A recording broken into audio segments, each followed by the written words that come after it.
Welcome, everyone, to Facts and Friends, March for Science's weekly news show where we bring facts, friends, science, politics, all the things, all in one place. My name is Rania Beatrice, and I'm the interim executive director of March for Science. Today, we're going to talk about science news and other science-related news, ranging from the confirmation of Congresswoman Deb Haaland to President Biden's stimulus package, possible movement forward as we navigate our way through this pandemic. And on the show with me today is March for Science's managing director, Dr. Lucky Tran. Hello, Lucky.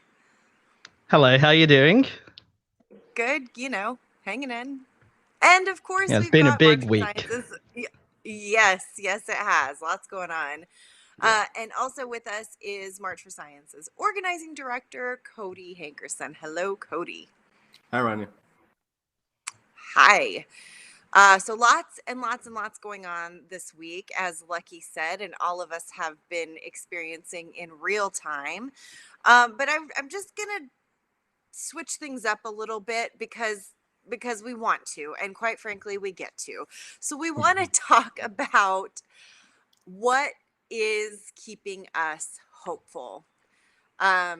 Understanding that there's still a lot going on and we still have so much to navigate through. There's a lot of grief, a lot of trauma, things still happening. We're not saying that those things are not happening or they're not true, but we just want to just this one Friday, talk about what's making us and keeping us hopeful. So I'm going to actually start us off, and I'm going to talk about something that I've been intimately involved with from even before she was nominated, and now into her whole confirmation process. It's the confirmation of Congresswoman and hopefully soon to be Secretary Deb Haaland. As many of y'all know, I hosted a series called Women on the Front Lines last year. She was one of our amazing women on the front lines and one of our very special guests. And this has not been easy. Starting with her actually getting the nod. There were lots of things at play, of course, as there always tend to be with any administration and any nomination of anyone. But then even into her confirmation, we've just seen, I'm just going to say it, the churning of the fossil fuel propaganda machine has been at full force, and they've been working real hard to try to take our sister down. And you know what? They're not succeeding. Of course, we're not taking anything for granted. The full Senate vote is supposed to be around 5-ish. Of course, the times can always change, Eastern on Monday. But things are moving forward despite the very best efforts of, like I said, the propaganda machine of the fossil fuel company and those politicians that fit nice and neat into the pockets of the fossil fuel industry. So it's very, very exciting. I often, when I talk about Deb, I just love her. I'm going to tell on myself. Like there is no, I can't be diplomatic about this. I love her so much. She to me is the epitome of love and grace and brilliance and, honor and the ability to bring people together, but moral compass due north. And she's just a badass. She's awesome. So very, very excited about Monday and what's coming next. And hopefully we'll have some fun announcements that we'll drop into our March for Science platforms of an exciting celebration on Monday, where we will hopefully be celebrating Deb and this move forward for our nation. And of course, she would be the first Native woman to hold this position. And when you think about the history of the Department of the Interior and the atrocities that have been committed under that umbrella, so to sort of have this moment where where our, like I said, our Native sister is going to be leading is so huge. But I always feel the need to point out, while this is historic, and it is, and that's awesome, and that makes me very happy, she is also just prepared, uniquely positioned. She is our person, and it's very, very, very exciting. So that is keeping me very hopeful, and excited. I don't know if y'all can tell. You should So be. Yeah, it's huge. yeah, and I'm gonna bounce over here. As everybody probably saw or heard, President Biden signed a $1.9 trillion stimulus package to help get working families back on their feet. It's not perfect, but it is a huge step in a big direction. So, Cody, maybe you can talk a little bit more about that. For sure. Yeah. So, as you said, President Biden signed this enormous spending stimulus bill that was pushed on party lines.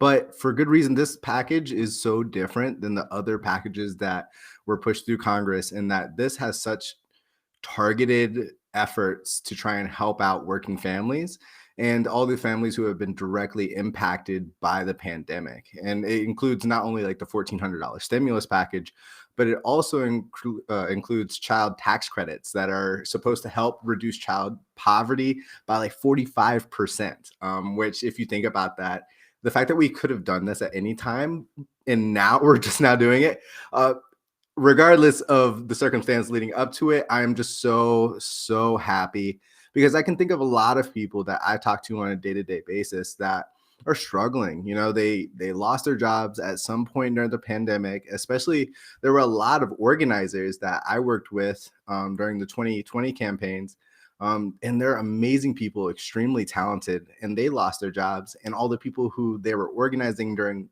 the elections, they lost their jobs.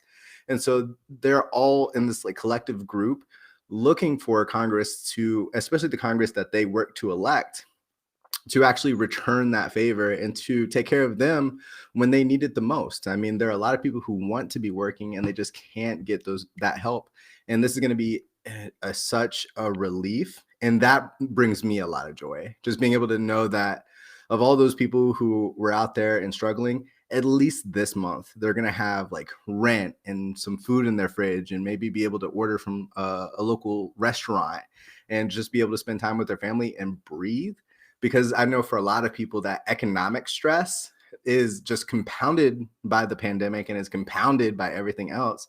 And so I can just imagine being able to have like a family night for the first time in like a couple months or a few months, or maybe since the pandemic started, and just knowing, okay, I can breathe, I can relax, and I can just be present in a way that you can't if you're under that kind of monetary stress or fiscal stress. So I'm very proud of the work that went into making that happen. So huge shout out again to Georgia. It's going to happen a lot. But this kind of package, really, there's a drastic difference in where we could have been and where we are with this package. So huge props to the Biden administration in getting the package through, at least from my end. And I also want to hear from Lucky. What was bringing you hope this week? Yeah, I love that. Organizing works, right, Cody? I always love to hear that, to see this happen. Yeah, it's so great. So this week is actually interesting. It's the 1 year anniversary of the World Health Organization declaring that this was a pandemic. And, for me, truthfully, it's been sort of bittersweet, because I think of all those people we've lost over the last year and all the things we've lost over the last year, right? And Rani, I really appreciate, this question, because I think it's so important right now. But I gotta admit, it's hard for me as someone working in public health who has been gaslit all year and fighting difficult political circumstances, really to bring myself out of that cocoon and into this sphere of hope. But it's a good question, and to be honest, I'm getting there. I'm hopeful because every day I see people talking about getting their vaccines. I'm often bawling when I look at my Facebook or Twitter timeline now because I see people talking about their grandmothers getting vaccinated, and like the people they love and they've been scared for all year getting vaccinated. That's really hopeful, and even more than that, I see people who are, not just talking about themselves getting vaccinated, but they're organizing and helping each other get shots and get their communities protected. And, when I see people fighting for each other, that's really, really hopeful. So that's really been great. And from the government perspective too, so speaking about the fruits of organizing, I'm hopeful because, we saw Biden give this big speech yesterday, and he says that he expects everyone in the country to be eligible for the vaccine by May Day, which is super, super exciting. And this week, the CDC issued its first guidelines on what we can do after we get vaccinated, which is also very super exciting, And again, it's sort of, I get that it sort of feels early, but I do think the guidance is important because it'll encourage more people to get vaccinated and it'll help people make informed choices on, that they can go on with their lives while still protecting others. And most importantly, it'll help strengthen everyone's resolve to keep enduring. We're almost there, enduring these public health measures for just a few more months because there's light at the end of the tunnel. There are these visions of hugging each other, having barbecues, all of that's soon to come if we just persist a little bit longer. And I think all of that really makes the work of our community, the March for Science community, even more important than ever over the next few months. So we started a series, that we run every Thursday called Let's Get Vaccinated, to help share the latest information on the vaccines and the pandemic, because knowledge is what keeps our communities safe, right? And really, we want to teach everyone on how to communicate science effectively, because right now we all need to be talking about vaccines to our communities. So, if you go over to our YouTube channel, in fact, you can watch the latest episode, and this is what we talked about recently. What that exciting issue, what can you do after you're vaccinated? Yes. I think that's all. I mean, we're all sort of there. We've all got quarantine fatigue. Like there's just, like I said at the top, everybody's been experiencing this in super real and heavy ways, and the loss has just been tremendous. And we're not, like I said at the top also, we're not out of it yet. We're not saying, okay, everybody go hog wild and here we go. That's obviously not what anyone is saying. We still need to listen to the science. We still need to listen to the experts. But just like Lucky said, there is light at the end of the tunnel. There is hope. There is, this idea that we can maybe in the not too distant future have our families over and maybe even have friends over. And the vaccine is obviously a key part to that. So very, lots of things to keep an eye on and to allow us to be cautiously optimistic and even hopeful. And on actually that note, and Lucky started to touch on it too, we really have to shout out this community. Everybody who's tuning in, everybody who tunes in, whether it's weekly or this is your first time, you're giving us hope too. Donors, volunteers, or just folks out there who are just supporting March for Science in general. We have to say thank you. Because really, we exist, we do this work with your help and because of you, quite frankly. But we can't stop there. We're going to turn our focus to Earth Day, which is just around the corner. I can't believe it. And we're going to need your help there too. So Cody, can you talk a little bit about that and what you have going on tomorrow? Tomorrow's not Earth Day, but there's an organizing meeting. Go ahead, Cody. 100%. Yeah. And so leading up into Earth Day, there's going to be a lot of events that are going to be coming up. And it's going to be a really special entire week, really, that we're going to be working hard in advance to bring you, because there's a lot of stories that I think we have in the pandemic or have in quarantine that are hard to share. And so what we want to do is just get a jump start on that, on sharing our stories, of getting them together and then getting them lined up just based off of the different content verticals. And really all that is to say that if you come tomorrow, you'll be able to get not only first dibs on all the awesome committees that we're going to have and all the different volunteer teams that we're going to have, but you're going to be able to shape that entire week for us. And it's going to be really exciting.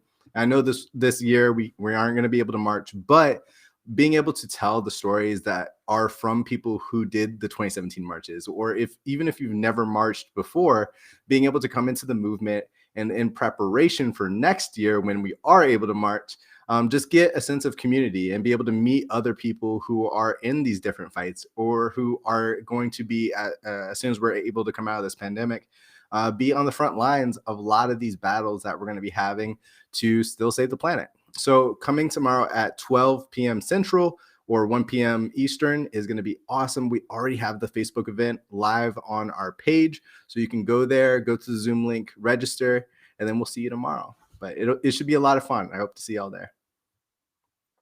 Thank you so much, Cody. And again, thanks so much to everybody out there watching at home. Thanks, Lucky. Always love spending some time with you two. It makes my day. Folks out in the virtual viewing audience, if there's a news topic, or whether it's scientific or otherwise, that y'all want us to cover or have questions about, please drop us an email. You can email contact@marchforscience.com or cody@marchforscience.com, and we will be checking that regularly and definitely happy to take those suggestions. And with that said, thank you again for tuning in. Have a wonderful weekend and a fantastic evening. Hey everyone, bye. Bye.